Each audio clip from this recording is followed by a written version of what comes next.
সেদিন কোনো সূর্য ওঠেনি, কোনো চাঁদও দেখা যায়নি। অথচ চারদিক এমনভাবে আলোকিত ছিল যেন আলো নিজেই আলো হয়ে দাঁড়িয়ে আছে। সে আলো কোনো আগুনের নয়, কোনো প্রদীপের নয়, সে আলো আল্লাহর নূরের আলো। কেয়ামতের ময়দান তখন নীরব, অথচ সেই নীরবতার ভেতর কোটি কোটি মানুষের হৃৎস্পন্দনের শব্দ শোনা যাচ্ছিল। কেউ কাঁদছে, কেউ কাঁপছে, কেউ আবার মাটিতে লুটিয়ে পড়ে বলছে, হে আল্লাহ, আজ যদি তুমি আমাদের ক্ষমা না করো তবে আর কে করবে? সেই ভয়ঙ্কর দিনের পর যখন হিসাব শেষ হলো, আমলনামার ডান হাতে পাওয়া মানুষগুলো মাথা নিচু করে দাঁড়িয়ে রইল। তারা চিৎকার করে আনন্দ প্রকাশ করল না, কারণ তারা জানত সব কিছুই আল্লাহর রহমত। ঠিক তখনই ফেরেশতাদের কণ্ঠে ঘোষণা এলো, তোমরা আজ ভয়ের ঊর্ধ্বে, তোমাদের জন্য কোনো দুঃখ নেই। এই কথা শুনেই বহু মানুষ কান্নায় ভেঙে পড়ল, কারণ দুনিয়াতে তারা কত রাত সেজদায় কেঁদেছে, কত কষ্ট সহ্য করেছে, আজ তার সব উত্তর তারা পেতে চলেছে। ফেরেশতারা তাদের সামনে চলতে লাগল, আর তারা এমন এক পথের দিকে এগিয়ে গেল যা কোনোদিন মানুষের চোখ দেখেনি।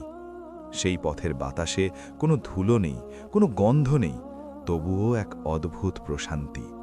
মনে হচ্ছিল বুকের ভেতর জমে থাকা সব কষ্ট ধীরে ধীরে হালকা হয়ে যাচ্ছে। দূর থেকে এক বিশাল দরজা দেখা গেল। সে দরজা সোনা কিংবা রূপার নয়, সে দরজা নূরের তৈরি।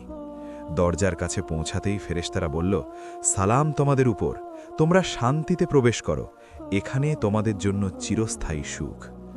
সেই শব্দ কানে যেতেই একজন বান্দা ফুঁপিয়ে উঠল। তার চোখ থেকে পানি ঝরতে ঝরতে সে বলল, হে আল্লাহ, দুনিয়াতে আমি অনেক ভেঙে পড়েছিলাম, কিন্তু তুমি আমাকে ভুলে যাওনি। দরজা খুলতেই যে দৃশ্য চোখে পড়ল তা ভাষায় প্রকাশ করা কঠিন। সবুজের এমন রং যা পৃথিবীতে কোনোদিন দেখা যায়নি।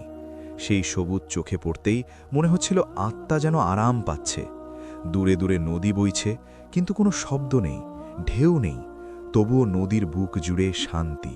কোথাও স্বচ্ছ পানির নদী, কোথাও দুধের নদী, কোথাও মধুর নদী, আর কোথাও পবিত্র পানীয়ের নদী।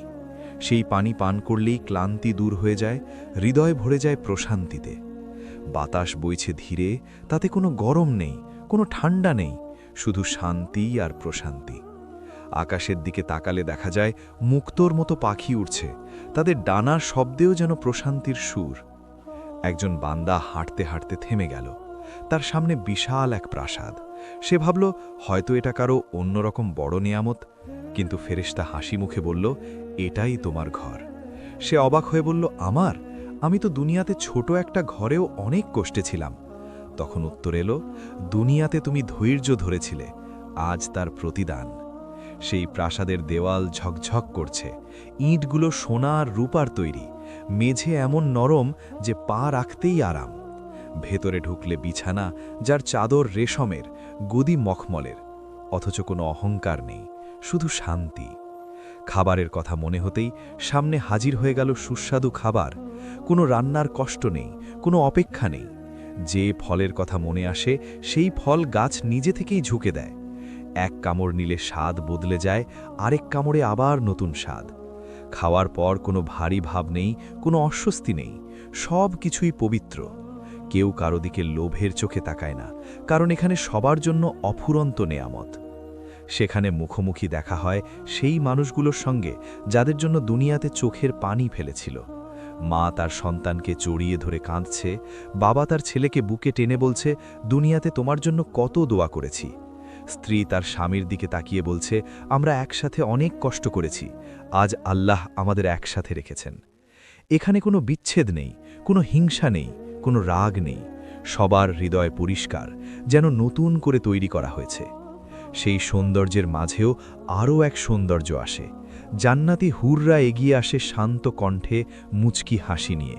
তাদের চোখে কোনো কৃত্রিমতা নেই, শুধু প্রশান্তি। তাদের কণ্ঠ এমন কোমল যে শুনলেই মনে হয় সব ক্লান্তি দূর হয়ে গেছে। এখানে কোনো অভিমান নেই, কোনো কষ্টের কথা নেই, শুধু ভালোবাসা আর শান্তি।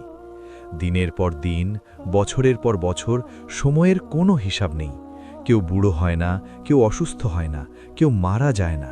এখানে কান্না নেই, আছে শুধু আনন্দের অশ্রু।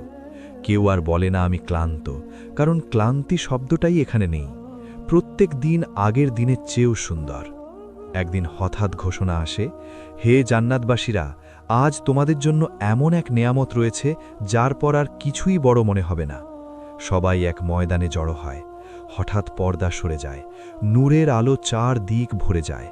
সেই মুহূর্তে সবাই বুঝে যায় এটাই সেই মুহূর্ত যার জন্য দুনিয়াতে নামাজ পড়েছে, সেজদায় পড়েছে, চোখের পানি ফেলেছে।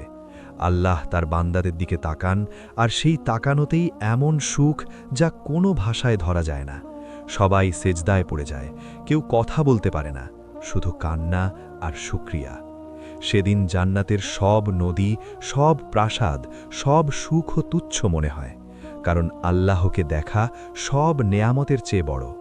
তখন মনে হয়, হে আল্লাহ, যদি দুনিয়াতে আমরা জানতাম এই একটা মুহূর্তের জন্য কত কষ্টই না সহ্য করা যেত। এই জান্নাত কোনো কল্পকাহিনী নয়, এটা আল্লাহর ওয়াদা। দুনিয়ার সামান্য কষ্ট, সামান্য ত্যাগ, সামান্য ধৈর্যের বিনিময়ে যে চিরস্থায়ী সুখ অপেক্ষা করছে তা চোখে না দেখলে বোঝা যায় না। তাই এখনও সময় আছে, এখনও সুযোগ আছে। আজ যারা নামাজে অলস, কাল তারা আফসোস করবে। আজ যারা ধৈর্য ধরছে, কাল তারাই হাসবে। আল্লাহ যেন আমাদের সবাইকে সেই জান্নাতের অধিবাসী বানান যেখানে কোনো দুঃখ নেই, কোনো শেষ নেই, শুধু অনন্ত শান্তি। আমিন।